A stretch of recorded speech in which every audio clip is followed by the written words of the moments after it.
It's time to reboot your credit card with Apple Card. Apple Card gives you unlimited cash back every day on every purchase. It's real cash you can spend right away. No need to wait and wait for rewards. Apply now in the Wallet app on iPhone to see your credit limit offer with no impact to your credit score. Subject to credit approval. Daily cash is available via an Apple Cash Card or as a statement credit. See Apple Card customer agreement for terms and conditions. Apple Cash Card is issued by Green Dot Bank, member FDIC. Accepting an Apple Card after your application is approved will result in a hard inquiry, which may impact your credit score. The following podcast includes explicit language, including, well, you'll just have to wait and see.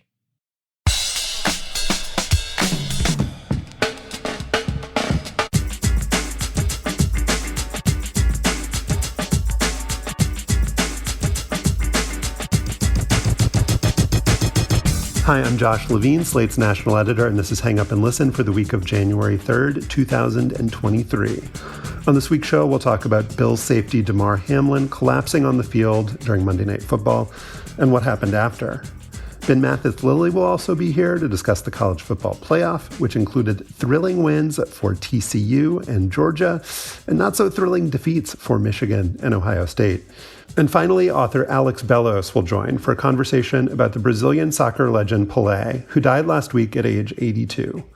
I'm in New Orleans today, and I'm the author of The Queen and the host of the podcast 1 Year.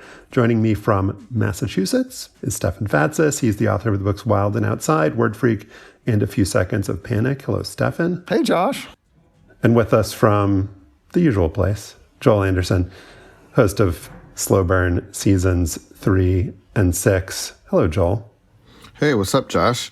We are a bit scattered to the winds today. Stefan will be stepping away for the CFP conversation. Joel and I will not be in the Pelé interview. But Stefan, since you're going to be missing a little bit later, is there anything you want to say to Joel? Congratulations. Thank you. Unbelievable. Are you being serious? No, I I'm being serious. That was incredible. You sent me a text during the game, and I was like, I just wanted to check in and make sure you were doing okay. That was, that was some crazy stuff. Yeah, man, it was pretty surreal. I guess we'll talk about it a little bit more. I wish you could be around to hear me gloat a little, but yeah, man, that was a really good day. Probably one of the best I've ever had as a sports fan. So thank you for checking in on me, making sure I was okay, man. Absolutely. Sorry for being so skeptical of your intentions there. All right, just a quick note. This week's show is coming out on Tuesday. We're going to be out on Tuesday again next week because of the college football national championship game. TCU is involved next Monday night. And then MLK Day is the following Monday, so we'll have another Tuesday release. So just be prepared for a bunch of Tuesday shows in January. Josh, Stefan, Kevin, you know something? What? Go Frogs! Midway through the first quarter of Monday night's game between Buffalo and Cincinnati, Bengals quarterback Joe Burrow completed a short pass to T. Higgins. Higgins turned upfield and ran into Bills safety Damar Hamlin, who more caught Higgins than tackled him at the Buffalo 48. Hamlin quickly got to his feet, and players started hustling back to their huddles.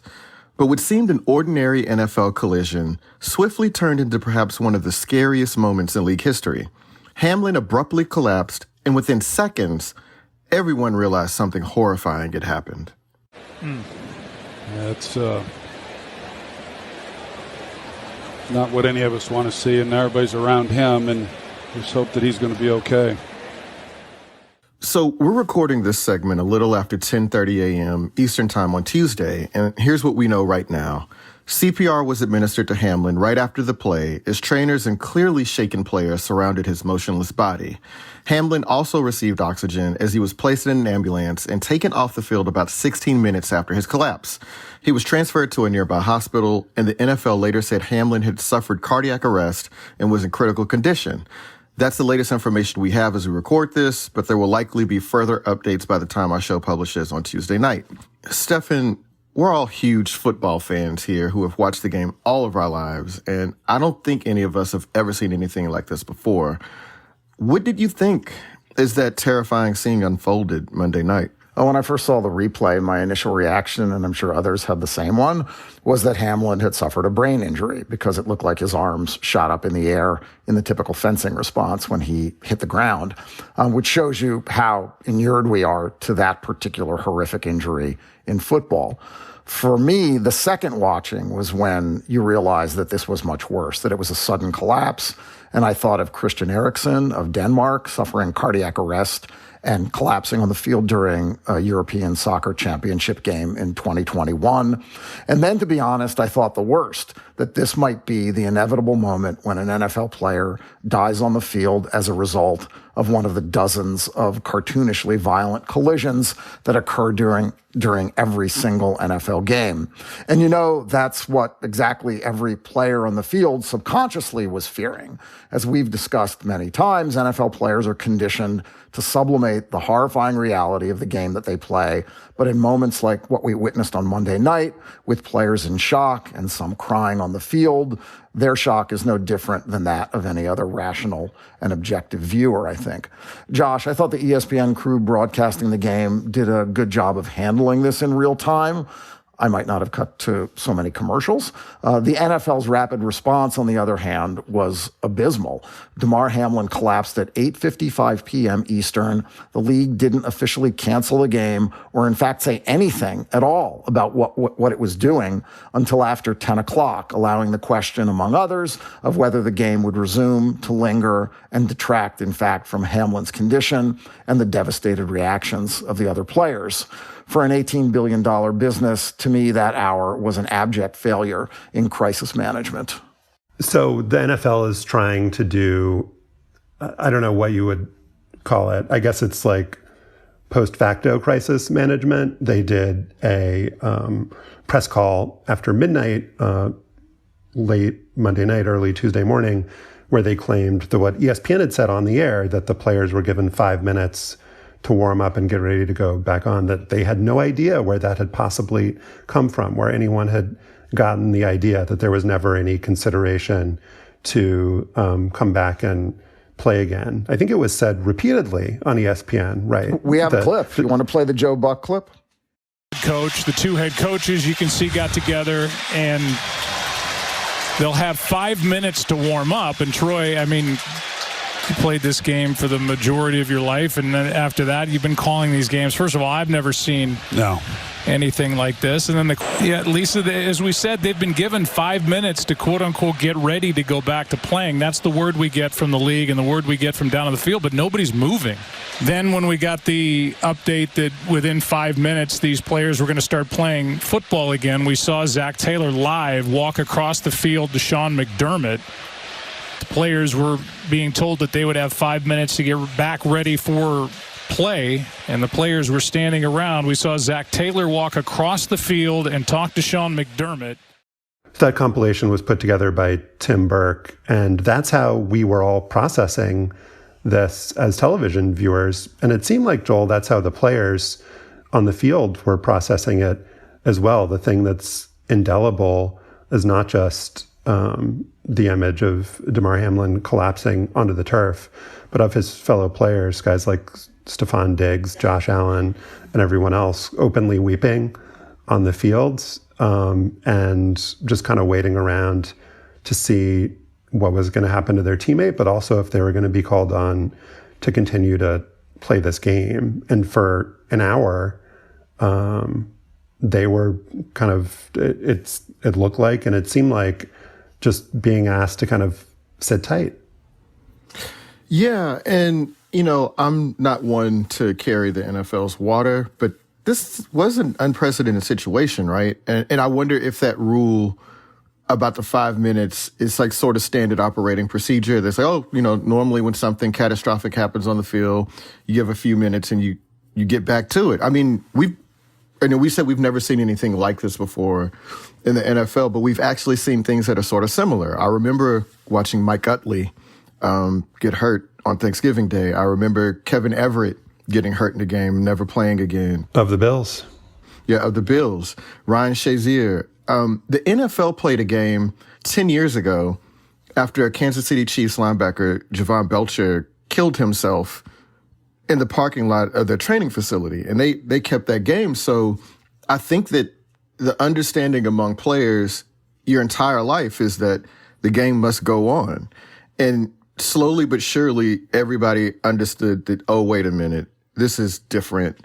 And the old rules don't apply here. So, I know that, again, the NFL is certainly not an organization that has ever shown that it gives much thought or care to its employees.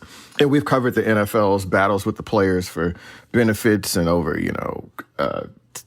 safety of the game, all that stuff over the last few decades. And, ad nauseum here, we go over that over and over again. But I do think that this was different. And I mean, just think about what you have to do in that moment. First, you're trying to figure out, is Damar Hamlin okay? Are the players okay? And then you've got to talk to the NFLPA. The NFL can't make that decision unilaterally. They've got to talk to ABC and ESPN. You know what I mean? This is still TV programming. That is their broadcast partner. That's the person that gives them all the money to do these things. So I'm just thinking that all that stuff is happening in the background. And it seemed like it took a long time because we're just sitting there staring, watching this all unfold on TV. I know, I see Stefan's disagreeing with me, but I just thought, I'm not saying that the NFL handled everything right last night. I am saying, though, that I just think the NFL and everybody involved last night was in a tough spot. They were undoubtedly in a tough spot, Joel, but that's why $18 billion companies have crisis management plans. It would shock me if the NFL did not have a death on the field protocol.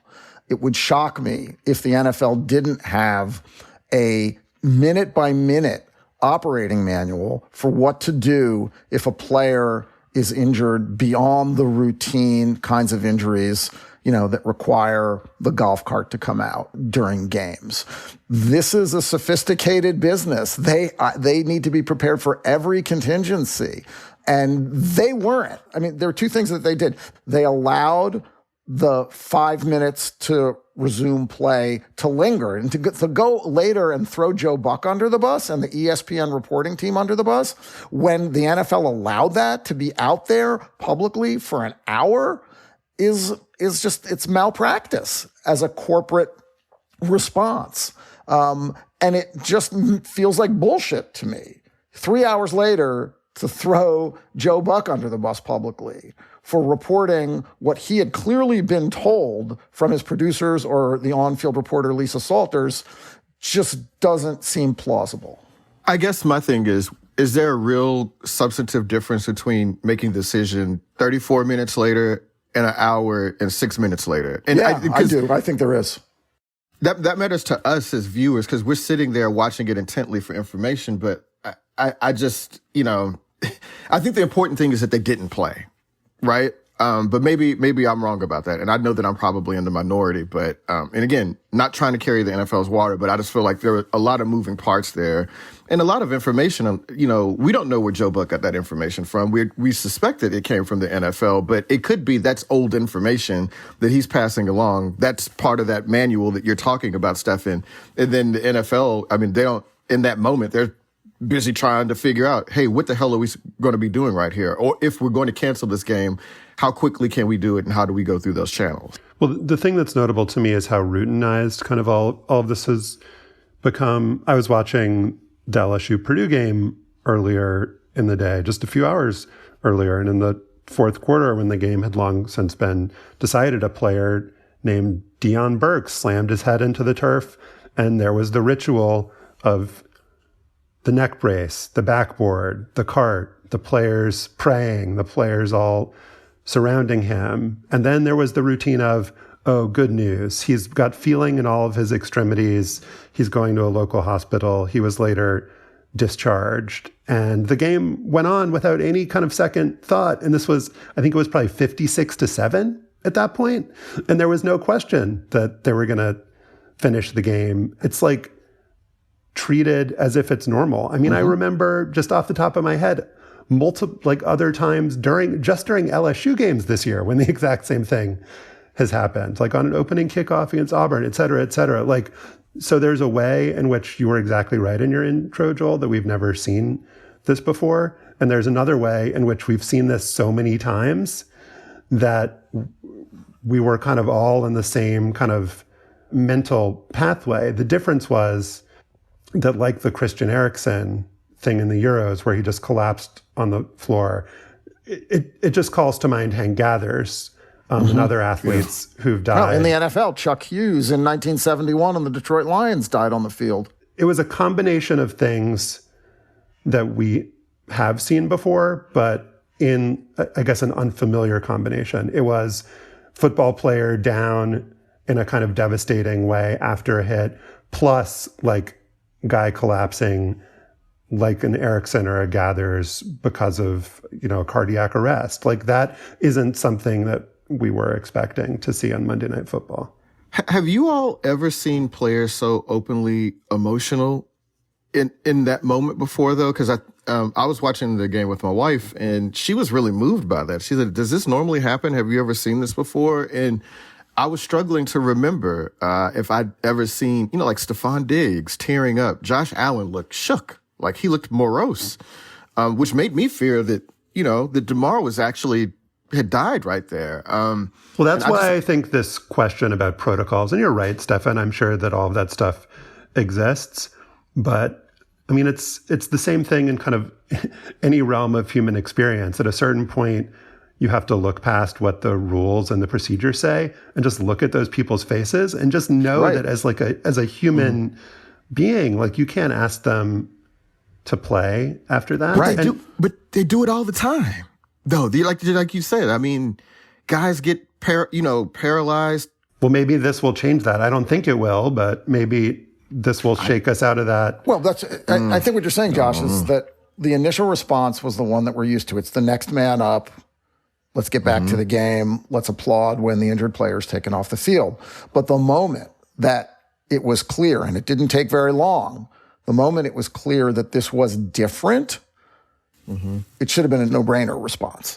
And if it actually took the head coaches and the players telling the referees we're not playing or telling the GM that we can't go on and that having to be relayed to the NFL, well, regardless of whether there was confusion and uncertainty in those initial moments of chaos on the field, the NFL as an organization has a responsibility and an obligation. They don't get a pass because there was chaos. Their job is to manage the chaos. They have experts that they pay hundreds of thousands of dollars to respond to situations just like these. And it does matter because what the organization, what the league says in those initial moments is reflective of the league and reflects on its image and its behavior and its relationship with its players and coaches and the people that stage these games. I hear you on that stuff, and I take that really seriously. And I would say this, that I don't think they're going to do that again. You know what I mean? Like, I think that if God forbid we ever find ourselves in a situation like this, I think that they will be better at the response. I think they would, right? Like, I don't think that would ever happen again because of the response they've had. And you know what else I thought about, just to kind of shift subtly for a second? This actually happens all the time and we never talk about it, but it happens in high school and middle school fields all across the country every year. Like, about an average of 6 kids die on the football field every year in this country. This is not just an NFL story. This is a football story. And kids have to deal with the trauma of seeing their teammates, opponents die, much more often than NFL players do. And that's the thing. It's like there's a crucial distinction here between we've never seen anything like this and this has not happened before. Right.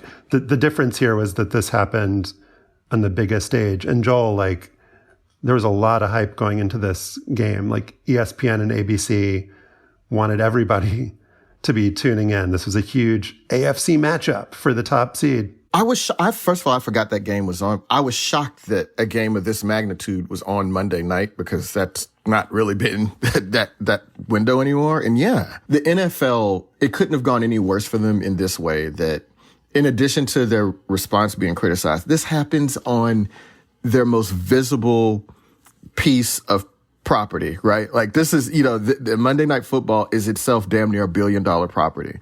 And for this to happen and for there to be such chaos and for like one of the biggest catastrophes in league history in terms of player, man, I just don't know. I don't know where you go from here, right? Like, can you even imagine them? I mean, obviously football is going to go on the rest of this year, but can you imagine Buffalo playing again this year? Like I know they're going to, but can you imagine it? I don't know. I don't know how you move on from that. I don't know. I don't know how you move on from it either. And I don't know how it doesn't affect the way players think. Will we see more early retirements because of this? Will this type of injury, if it does turn out to be, the cause turn out to be this commotio cordis, a blunt hit to the chest, which sends your heart into ventricular fibrillation, which requires a defibrillator, and you've only got a couple of minutes to restore sinus rhythm. And like you said, Joel, the kids that die on the field is very often because of this, because children are more susceptible to commotio cordis, apparently, than adults are. But what the effects will be, I mean, at this point, I don't know. I mean, does the NFL show compassion? Does it give the Bills a week off? There's no reason this game should be resumed, right? Just give the teams a tie, and who cares about the seeding? I mean, I don't think the players will particularly care. I can't imagine that they care about playing next weekend. Damar Hamlin, just in the bit I've learned about him in the last 24 hours, and Stefan and Joel, you might know better than I do, but he seems just kind of like the median NFL player. Yep. He was a 6th-round pick, a high school and college star, an incredibly hard worker, a guy who, during his first training camp, the local paper, the Democrat and Chronicle, wrote a long feature about, how a bunch of his friends had been killed as a kid, and he just like worked really hard, was just an incredible talent, but also someone who is so conscious of wanting to take advantage of the opportunities that he had in life and managed to make it in the NFL due to a combination of talent, hard work, and other players getting injured. And he has played, I think, the 3rd most snaps for the Bills this year. Kind of demonstrates that there are a lot of guys who are really talented and will show that talent when they get the opportunity to play. And he's somebody who his teammates clearly loved. And I'm sure that if this had happened to anybody on either team, there would have been the kind of outpouring. But the fact that it happened to this guy who I would wager that, most NFL fans had never heard of before Monday night is just kind of representative of like, these are the men whose lives are, who are risking their lives every week. Like he's one of those guys. Yeah. And Josh and Stefan, I found a real grim irony. Like, as all of us are learning about Damar Hamlin in real time last night, I went to his Twitter account, and like one of his early, one of his most recent tweets was about a hit he had in a game where he got ejected a month earlier. It was a real tough hit against a New England Patriots wide receiver. And if you go to his account at Hamlin Island, you can see it. And he's just saying, he retweets a comment from Robert Griffin III that says that hit by Hamlin would have been praised in a different era of football. And it just shows you just sort of like the brutality that is sort of baked into the game and what they've come to accept. The brutality and the randomness, Joel. I mean, this as having played the game, this as better than we do, that at any moment, even the most routine contact can be lethal.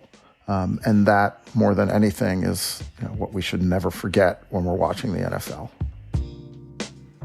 Up next, college football playoffs.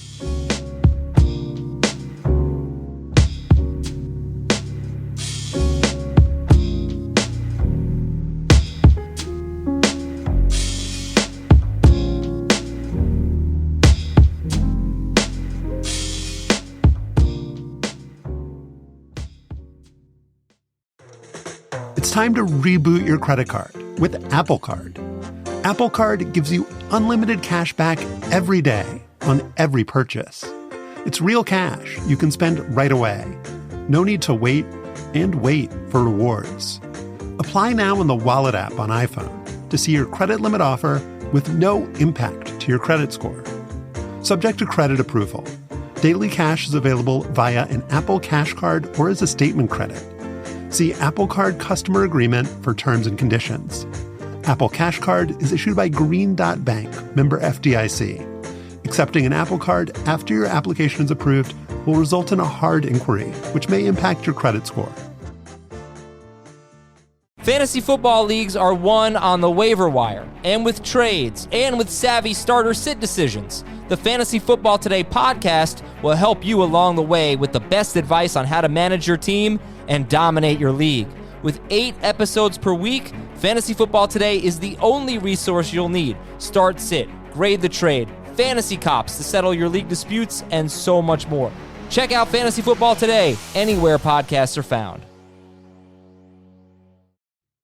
All right, coming off that segment on Damar Hamlin, it seems a little bit absurd to talk about any other football thing just in the context of a game that we enjoy and watch, but we're going to give it a shot here. Just a few days ago, on New Year's Eve in Atlanta, Georgia quarterback Stetson Bennett hit receiver A.D. Mitchell in the final minute to bring the Bulldogs all the way back against Ohio State. And when the Buckeyes' Noah Ruggles missed a 50-yard field goal moments later, Georgia had a 42-41 victory after coming back from a 38-24 deficit to start the fourth quarter. Next Monday night, the Dogs of the SEC will be going for their second straight national title against the mighty Michigan Wolverines of the Big Ten, who, I'm looking at my first draft here. Let me take that again. Next Monday night, the Dogs of the SEC will be going for their second straight national title against the mighty TCU Horned Frogs of the Big 12, who beat Michigan 51-45, inspired by the doubters and haters who never believed they could pull it off. Joining us to discuss is a man who, I don't think he's a hater. He's our Slate colleague. He's a world-renowned Michigan fan, and he's author of the classic college football book, The Hot Seat. Ben Mathis-Lilley, welcome, Ben. Oh, hey guys, I'm happy to hear that the hot seat has been elevated to classic status by virtue, I guess, of just having been out now for a while, right? It's just a kind of age. Exactly. It's just aged right into that. Okay, great. And I don't want to be inhospitable, Ben, but to the victor goes the first question. Joel, how about those frogs? Man, that is, look, Ben, I'm sorry. Let me just apologize up front. I have a lot of friends that are Michigan fans and alums. I have a lot of love for that school. I rooted for them as a kid for some reason. I don't know. Maybe it was just the helmets or something. I don't know. But that is... Given your love of trolling, this means a lot. This is like... I take no pleasure in beating Michigan, to be honest. Like, I don't, if it was LSU, it would be a different story. If it was LSU, yeah, I would have been all over your ass. But yeah, I mean, this is going to seem absurd, but that was probably the biggest win in program history, even more so than the 2011 Rose Bowl win over Wisconsin. Beating Michigan on that stage under those circumstances is a program-making sort of win. This sort of thing simply doesn't happen for schools like TCU. Like, this is George Mason, although George Mason wasn't actually a program-making run. Like, they're just George Mason now. But I was thinking of Butler, actually. Yeah, Butler, right. Butler. I don't know when Gonzaga, first hit. But, when Gonzaga had worked its way into among the national elite and people started to expect that they would be a great team, that's what this felt like. And you just can't put a price on looking up on ESPN every day and them saying, next Monday, number 1 Georgia tries to go for its second national championship against TCU, the Cinderella. So, that kind of that's, I can't believe that that's actually happening. I'm still a little dazed. And I think probably my biggest overall thought, and we can talk about the game a little bit later, is that we don't know nearly enough about these teams entering the season or really throughout the season. They don't play similar schedules. Even if you have common opponents, there's no real context for the point in the schedule or who is healthy enough to play in a particular game. So people were talking about how dominant Michigan was on the offensive line and on defense. Great. Awesome. They throttled Colorado State and Indiana and Rutgers. And that played a big role in what we thought of their defense and their offensive line. But they hadn't played many teams as good as TCU. The only team that you could say that they played was as good as TCU was Ohio State, and that was their last game of the season. So for everybody that thought that TCU was, going to lose and it wasn't going to be close and we didn't deserve to be there, nobody really fucking knew because these teams that are really good don't play each other that often. And so, yeah, I just, obviously I'm trying to tuck it in a little bit. I'm trying to be humble. As I said, I'm trying to be humble a little bit, but yeah, man, nothing has ever felt like that as a fan other than that Rose Bowl win. And sorry, Ben, that it had to happen to you all like this, that you all have to be the footnote in our Cinderella story. I can't be too upset about how the way the season has gone and the last two seasons have gone for Michigan. Like having a kind of like epic dramatic loss in the national semifinal that people are going to talk about for a long time is certainly going better than 3-9 or 5-7 or 9-4 and losing your last four games. So I'm not on a global, on a macro level, I'm still like a pretty happy Michigan fan. Obviously that was a horrible 4 hours. And like the number one thing that I regret about it is that Michigan lost in the end. But the second thing I regret about it is that I couldn't have watched it as a neutral fan rooting for TCU, as I certainly would have been. Because it really was a fun game. It was like, as people have probably said, it was one of those games that's a classic, not because it was like the best played game, but it was like a hard fought game. You certainly can't say Michigan played well or that they necessarily deserved to win, but like they stuck with it, like they went down and then they went down and they went down and they kept coming. And then obviously TCU was ready for that too. So like, I do regret that I wasn't able to watch a game that fun. And obviously one that mattered so much to the players on the field on both teams. As I couldn't watch that, without a sick feeling in my stomach for 4 hours, which is what I actually went through. But I think you're right about like the big takeaway just being that, like, especially now in an era when a lot of fans are pretty conversant with analytics, and the analytics are very good overall, SP plus rankings and so forth.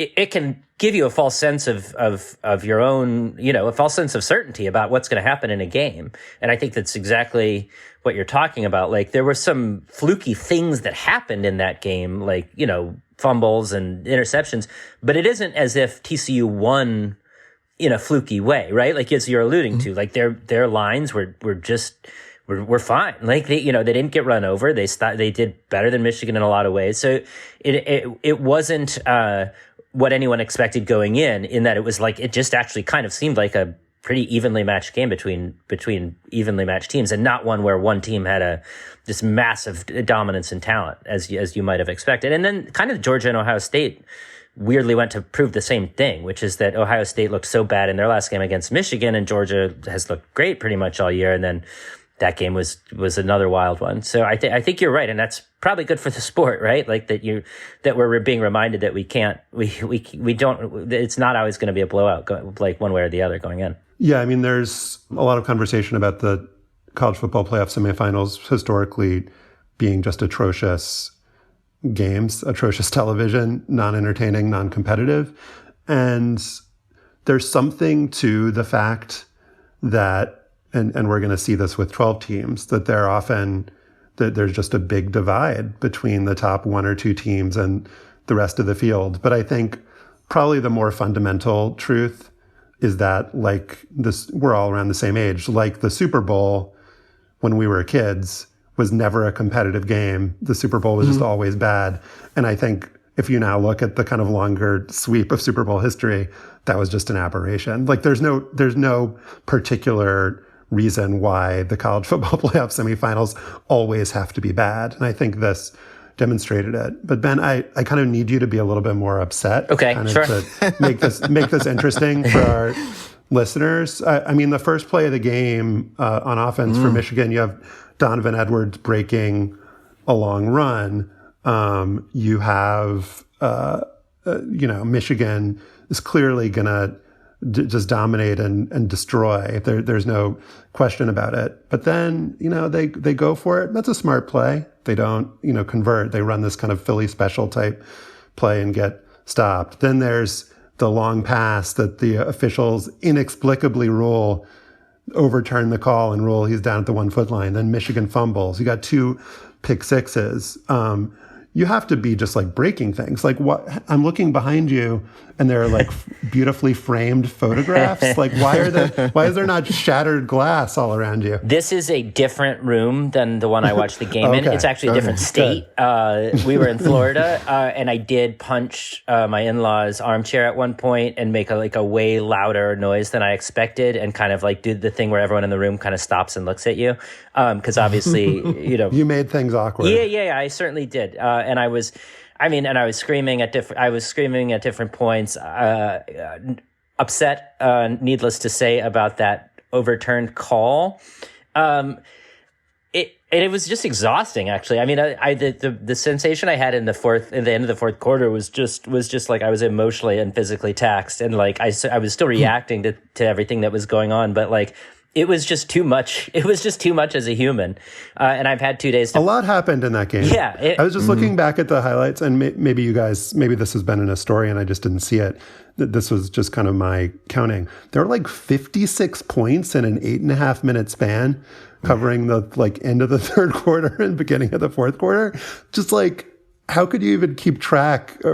Not only of what happened, but just like emotionally. I just don't think I've ever seen a game that had that many ups and downs. Like that's what it. Like I've watched classic games, and that Michigan has been involved in, but none of them have had that kind of torturous emotional roller coaster going on.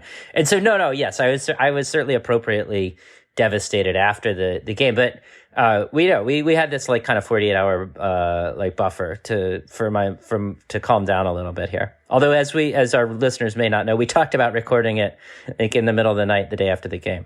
That would have been a different conversation. Yeah, and look, man, I don't remember everything that happened, right? Like some plays come up and I'm like, oh yeah, that happened too, or whatever. I think the things that stood out the most was that the first play of the game, because as a TCU fan, that is like your nightmare, right there. It's just like, oh, everything that they said about Michigan, you'd be out toughing us and beating us up. It happens right there on the first fucking play of the game. And, like my heart just kind of dropped in my stomach. I was like, oh man, we're going to get embarrassed on this scenario. And then 4 plays later, like, oh yeah, fuck no, yeah, we stopped them. And also the idea that they didn't, I mean, I'm sure, look, I think Jim Harbaugh is a great coach. I think, Michigan is lucky to have him, but getting cute on the goal line with, allegedly the best offensive line in the nation against a team that has 3 down linemen, that plays, 3 down linemen most of the time. Like I was just sort of floored, but it made me think, oh man, they don't think they can bully us. They had to get cute in that scenario. Yeah. Yeah, and that made me feel good. So anyway, I think that was like that was the critical play, as some of the players even said after the game. I think that like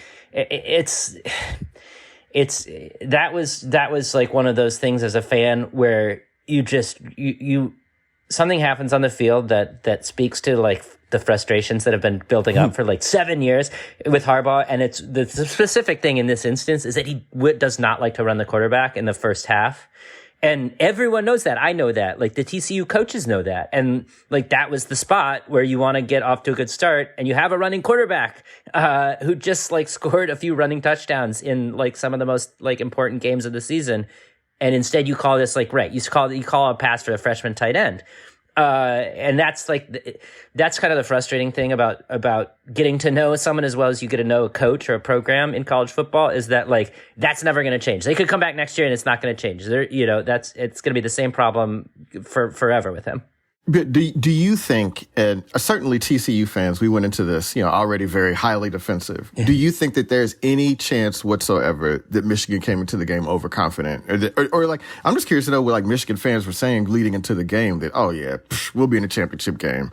No worries. Before you answer that, Ben, the main thing that I saw was, and this game happened immediately after Alabama absolutely thrashed Kansas State. Right. After Kansas State having beaten TCU, this is all of the like kind of analytics people, like you were saying, Ben, like Alabama would be favored over these teams on a neutral field. Like, what are we even doing here? When Michigan blows out TCU, don't say that we didn't like warn you, et cetera. Yeah, I think that my guess is that maybe, it's kind of, I'm sure sometimes this stuff happens like in a moment to moment way on the field, like the actual players were too overconfident and are surprised by something, or like are not as strong as they thought they were. But like, my guess would be it kind of, the game, it actually affected the strategy more than like the actual guys who are out there. Like, I don't know if you can be in the national semifinal and really be thinking like, this is going to be so easy. Like, they play football every week, right? Like, they struggled with Purdue last week in the first half. They almost lost to Illinois. Like, it's not, I would be surprised if like these guys actually thought they were invincible, and like, we're just going to go out. But like, they definitely, as you were alluding to with that play call, like they did not plan as if they were going to have trouble running the ball. I think it was obvious in the first half as they got down 15 points that they did not expect to have as much of a problem with certain plays as they did. And so if there was an overconfidence at work, it was almost like, I would say it was maybe more the coaches even than the players. Because like as I mentioned before, like I think the players certainly played with passion. It's not like that this happened and then they thought like, and they gave up, right? Because they were so shocked by TCU being good. So I think in that game and in the Georgia-Ohio State game, the players came in ready to play. But whether Georgia was adequately prepared or whether Michigan was adequately prepared strategically, I think is maybe a better question. I think in the Georgia-Ohio State game, we've talked a bit about what you can and can't know going into big games like this. I mean, the last thing we had seen of Georgia was LSU throwing for 300 yards on them in a single half, in the second half of that game. And so if there's one thing that Ohio State has going for it and has had going for it, it's a great passing offense. And so the fact that Ohio State was able to pass the ball on them is something that we could have predicted and foreseen. And Georgia, another data point we have is that they absolutely mauled Michigan last year. Right. And Michigan having absolutely mauled Ohio State by the transitive property, one would think that they would have that advantage. But there's just so much talent. I mean, we've talked about this, Ben. There's so much talent on that Ohio State team. Like, Michigan can't compete with them from a pure, like, 4-star, 5-star level. That it's like, you can't be that surprised when a team with that many great players and great players at the most important positions, like, scores a lot of points against anyone. Like, Georgia's has been a historically great defense, but like, can we say that it's shocking that, CJ Stroud and Marvin Harrison Jr. Before he got hurt were just lighting them up a little bit? No, I mean, I think that's part of it. And that's what I was about to say. We've gone so far in this TCU conversation without giving like some props to their offense, and the quarterback, Max Duggan. I think part of it, what we're talking about is when you're able to reduce teams to a number, like, that for me, it's the S&P Plus number. You're 30, one's 30, one's 22. Obviously, that doesn't account for all the particulars of a specific team. And it's easier to say in hindsight, but I think any Michigan fan could have told you all year, like, if they were going to be susceptible to a quarterback who could avoid pressure, because like their pressure wasn't that good. And so they had to blitz extra guys. And if TCU was exactly the same team of overall quality, maybe they had maybe they were a little better in certain areas, but they didn't have a mobile quarterback. This game could have gone completely differently. And so that's another reason why the games are more exciting oftentimes than we expect them to be. Also, TCU had the better quarterback in the game, right? TCU had the better wide receiver in the game, better than anybody that Michigan had. And so that's a good recipe for an upset. Yeah, and I think that was the thing that always, people had asked me about Michigan going into the game, and I was like, well, of the 4 teams in the playoffs, no offense, Ben, I was like, I'd rather play Michigan because they didn't have anybody offensively that scared me. I mean, if Blake Corum is out, then I'm like, well, I think TCU has the best offensive talent in the game, right? Like, of the 2 teams, and I didn't. I guess I don't know. I said, well, we'll see about the defense. Again, I mean, how often had Michigan played a great quarterback, a great offense, like TCU this year. They just hadn't. And because that's just the way, the weird thing about college football is that for the most part, we're talking about 2-game seasons. Right. Teams that are this good, they play about maybe 2 teams that are roughly equivalent to them in talent. And, I was like, I wanted to see it. I wanted to see if Michigan was as good as everybody said they were. And I'm not going to say that about Georgia, but I would like to say that half of the teams they played this year on offense, half of them are ranked 76th or lower in scoring offense. They've not played a lot of great teams either. Now, they did play Tennessee. They played Ohio State, and we see what Ohio State did to them. But, people should just not take for granted that, these statistics have to mean anything. There's a context to all of them. And, look, Georgia's a 13-point favorite on Monday, and they probably should be. But, do not be surprised if TCU gives them a good fight. Yeah, I think that's another part of what makes college football fun, as we talk about a lot on here, is that, the Michigan's defense is in no way prepared on any level, from recruiting to training to strategy, to beat TCU. That defense is there to beat Ohio State. And beating Ohio State with C.J. Stroud at quarterback requires playing one way the whole year and learning to play that way. And they've, I'm happy they've done that. I'm happy to have this loss on the record in exchange for 2 wins over Ohio State. But that's just another facet to it, is that they've worked on a certain kind of zone defense and a certain kind of pass rush that is made to beat C.J. Stroud and Marvin Harrison, or at least to contain them enough to win the game. And that's not necessarily at all what TCU want to do. Come in and run, read option and throw one-man routes to their best receiver. And so it's a different type of thing entirely. And so I should have been less surprised. We all should have been less surprised that the defense struggled with TCU. Thanks, Ben. And we'll have you back for our bonus segment to talk about the future of Michigan football and Jim Harbaugh. But Ben is the author of The Hot Seat. And if you're interested in Michigan football and college football in general and how the sport works, you should check it out. Thank you, Ben. Thanks, guys. Up next, Stefan speaks with author Alex Bellos about the Brazilian soccer legend Pelé.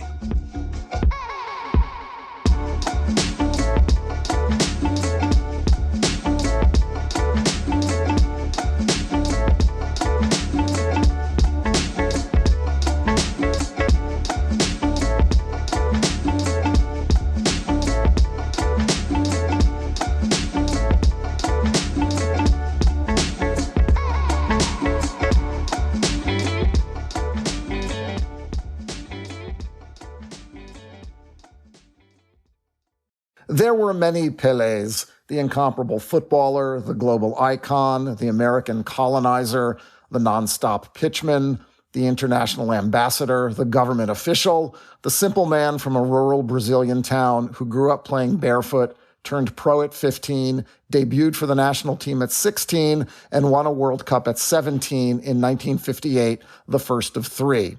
He scored 1,300 or so goals in official matches and exhibitions for club and country, including 69 for the New York Cosmos, from whom he retired on a rainy October 1977 afternoon on artificial turf in front of 75,000 fans at Giants Stadium, where he delivered a short speech. It's a couple of minutes long, but I want to play the whole thing.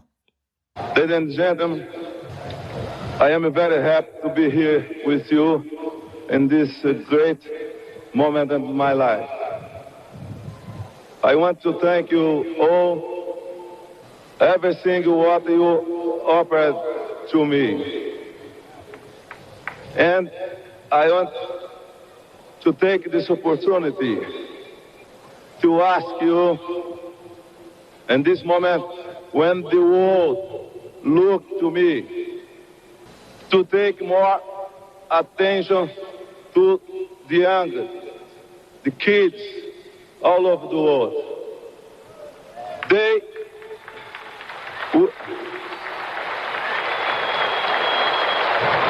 We need them too much.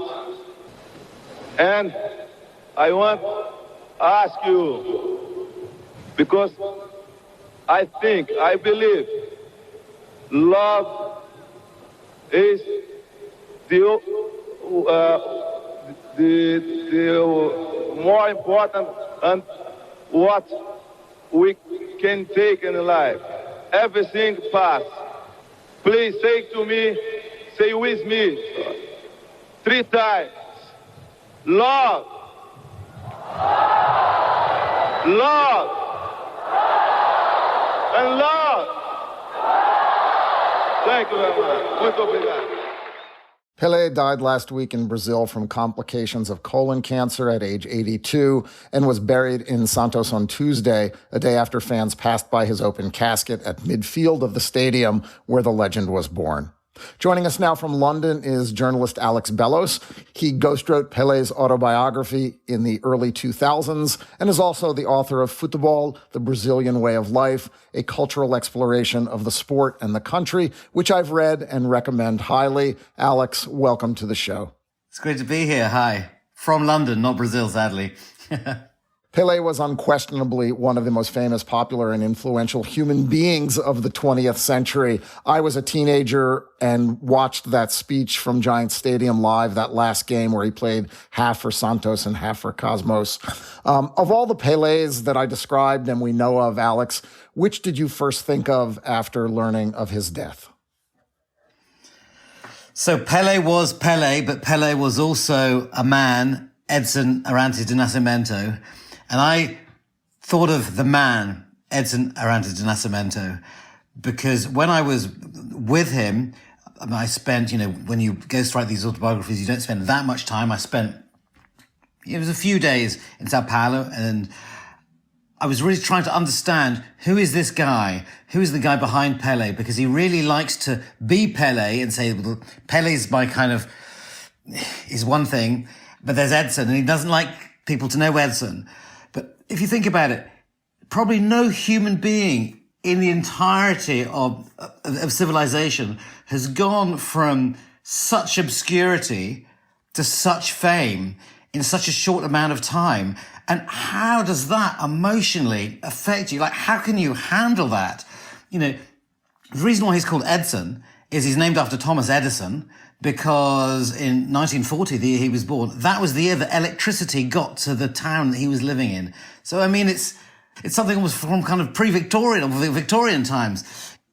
Yet within 17 years, he was possibly the most famous sportsman in the world. He's had not much education and he was sort of catapulted.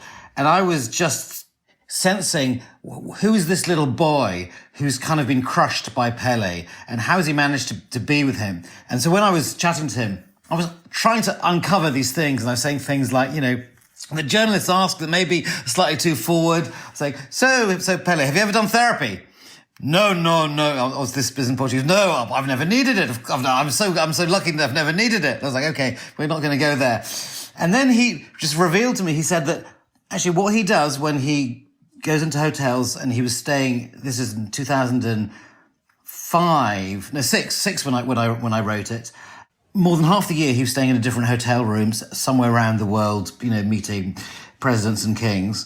And he said the first thing that he does is he takes out his old wooden spinning top and throws it on the ground and starts playing with the spinning top in a hotel room. And I was like, that's a bit twee, that story. And so I said, that was my inner thoughts. I said, okay, so you're telling me that in your briefcase, you've got a wooden spinning top? And he goes, I do. I said, okay, show it to me. And so there he goes, and he takes out this spinning top from his briefcase and then starts spinning it, kind of just to show me how good he is at spinning it.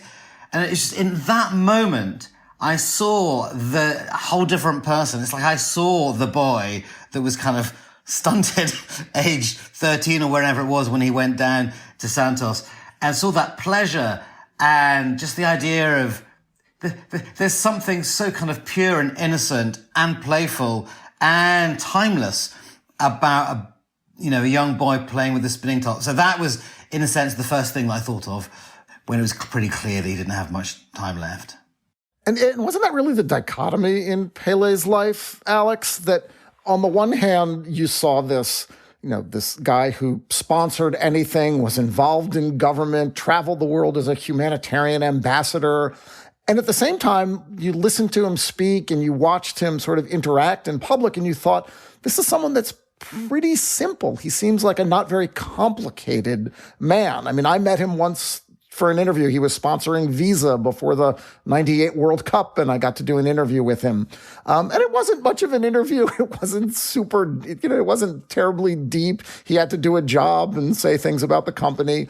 But I was always struck in watching him that he never seemed to be something that he wasn't. He seemed like a genuine, uncomplicated person. And that's probably not true entirely, but that was the image that he managed to project. Well, definitely, he was very good at being Pelé. He was very good. And so when, you'd sit down and you'd ask him to tell you the stories, and he would tell you all the stories. And there was something slightly kind of, he's just telling me the stories. But he really told them well, and he lived them. And also, this is a man that has never had one moment of media training at all. So you ask him a question on anything, he gives you a reply on anything. And he tells it to you. He doesn't have that complicated views on anything, but he's really, there's a kind of dignity in the responses that he gave me. But this has also got me into a lot of trouble. So I'd never heard that clip that you played from the Cosmos when he says love, love, love and talks about the young children. It's really moving now to hear it. And you heard the crowd went crazy. Love, love. He did something very similar in 1969 when he scored his 1,000th goal, which in Brazil was like a huge, huge event. And then he was interviewed, all the cameramen, went up close and they said, what are you going to say? And they were expecting him to say something like, oh, well, I got the ball and I kicked it and it went in the back of the net, like they always do. And instead he made this other plea for the criancinhas, which means the little children. So quite similar. He was just talking about, look, there are so many poor young children. We've got to think about the children. But the response he got from Brazil was not the response that he got in America 8 years later. It was, who the hell what is he talking about? Almost, is he being a bit kind of demagogic? Is he being overstepping his mark as a footballer? And within Brazil, I think Brazilians have had a much more complicated relationship with Pelé. Yeah. Than there has the rest of the world. The rest of the world, kind of the only thing you know about Brazil is football, embodied by Pelé. He's brilliant. He's got a smile on his face. He never ages. He's every sports fan's dream about a sports star. He's kind of perfect like that. Just the way he was a perfect athlete, he's a perfect sports star. Whereas in Brazil, he talks a lot. He's always asked his opinion on everything. And as I say, he's simple and he's direct. He says things. He doesn't make everyone happy. He doesn't really get involved in politics, but by not getting involved in politics during the dictatorship, you kind of get associated with the dictatorship. So you can't win. And when I lived in Brazil for 5 years, the tail end of the 90s, the beginning of the 21st century. And it was really clear that people were just treated Pelé then, it sounds blasphemous to say so, as a kind of annoying sort of elderly relative who just, they had their glory days, but why are they they should just shut up. Right. He certainly wasn't the first great footballer. He was the one that we were able to see on television in color, doing these amazingly beautiful things that European teams just didn't do. But I'm interested more about the sort of complicated relationship between Pelé and the Brazilian government. I mean, the government declared him a national treasure at age 21. After the 62, or right around the 62 World Cup, to prevent him from leaving the country to play in Europe. He played his entire career in Brazil in relative anonymity, not anonymity, but in, without the spotlight that he could have had or the money in Europe. Yeah. The way Pelé got rich was because Santos worked him like a mule. They traveled the world playing exhibition after exhibition after exhibition. The reason that he was able to score 1,000 goals was because he played football nonstop. Yeah. But when it came to the government, Alex, Pelé had to, I think, sort of sublimate his feelings toward the dictatorship. He couldn't be outspoken, obviously, but there was a point where he recognized that he was being used by the dictatorship to sort of normalize it, right? Yeah, I mean, the big moments in terms of Pelé and his kind of role as a kind of political vector, so to speak, The first of all came in 1993, where he gave this interview with Brazilian Playboy, calling the Brazilian Football Confederation and João Havelange corrupt. And this was huge. And this was kind of him saying, okay, yeah, I'm on the side of the people now. I'm not on the side of the dictatorship of the people who run FIFA, or Havelange like running FIFA. And it's all corrupt, and I'm on the side of the little person. And this made him like a complete hero. It also made him enemy of FIFA. And he wasn't, FIFA now talking about how amazing everyone should name their stadiums after Pelé, etc. In 94, he wasn't invited to the World Cup draw by FIFA. He was conspicuously banned. He was their kind of public enemy number one. And then in 95, he became the sports minister and really tried to bring good legislation within Brazil to stop, as you say, working players like mules. And you would have thought, okay, so he is this hero. He's trying to change things for the better. But by becoming part of government, you get associated with government. Also, he had his own sports marketing company, so people actually didn't think he's trying to change these laws for the good of the players. He's doing it so he can make more money. And in Brazil, no one trusts anyone in any position of authority at all. And also, they slightly resented Pelé for trying to earn as much money as he could. Whereas Pelé, I think, like a lot of players of that era, was slightly annoyed that they were so famous but didn't earn as much as even second-rate players of the modern day. So there was this really complicated relationship, and all the goodwill that Pelé had got from trying to bring in new legislation, from calling the CBF corrupt, he was kind of, in a sense, forced by the football establishment to give in and make peace with them. And there was a famous handshake about 20 years ago of Pelé and Ricardo Teixeira, a guy who's accused of many bad things. And Pelé had to shake this guy's hand and say, okay, I make peace with you. And so he'd lost all the people who thought he was a great campaigner, which is, it's really unfair because Pelé was just, as you say, is just like a simple guy, and he was a footballer. He was also kind of one of the first people to become sports minister, to become so famous, to have the potential to earn all that money. And within Brazil, he got a lot of flack. You never really saw it outside of Brazil. I mean, one thing which is interesting to me is that you see these like amazing banners and messages of love from the people of Brazil to Pelé this week with, his wake, etc. It was only less than 10 years ago that people were walking down the streets campaigning against FIFA with big placards saying, Pelé traitor. He was thought of, he was associated with the establishment.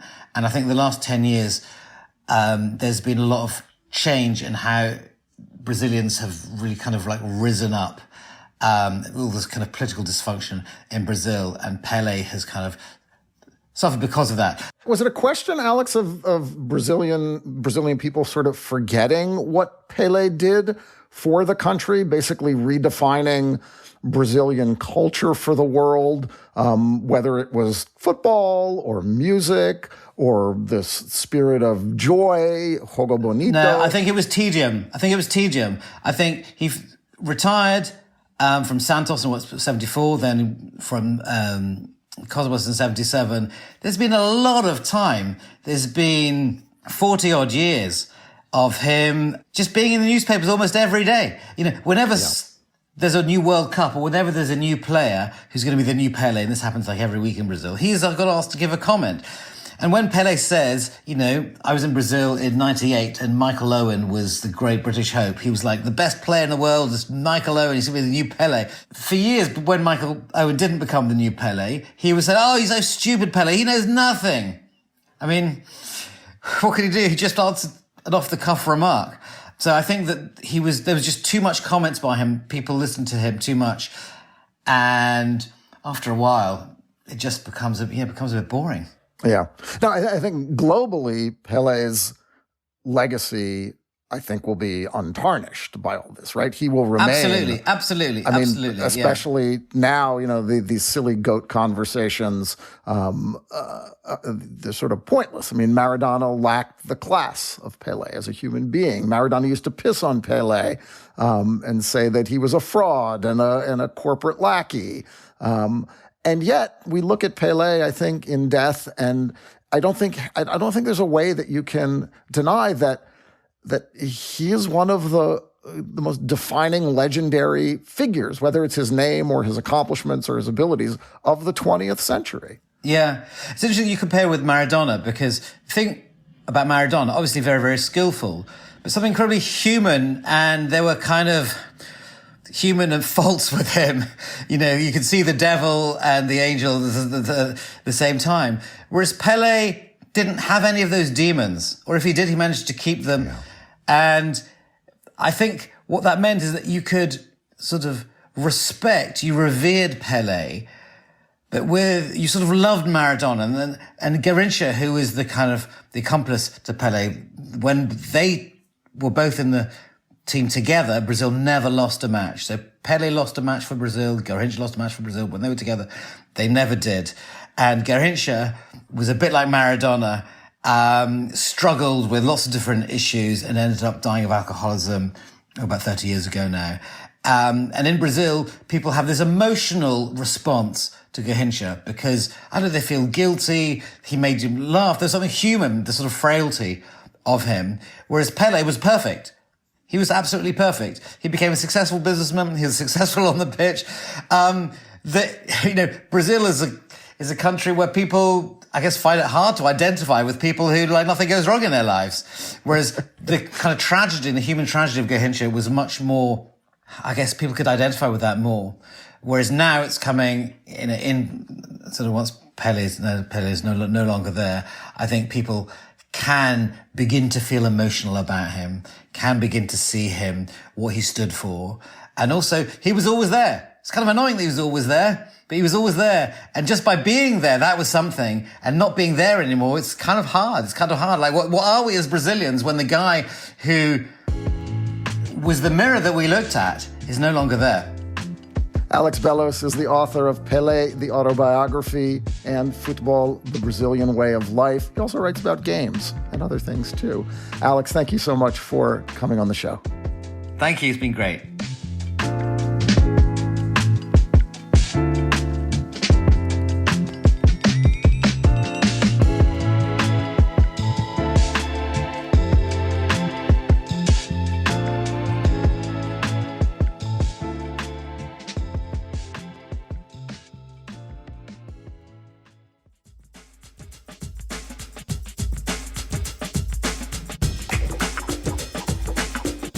That's our show for today. Our producer is Kevin Bendis. To listen to past shows and subscribe or just reach out, go to slate.com/hangup, and you can email us at hangup@slate.com.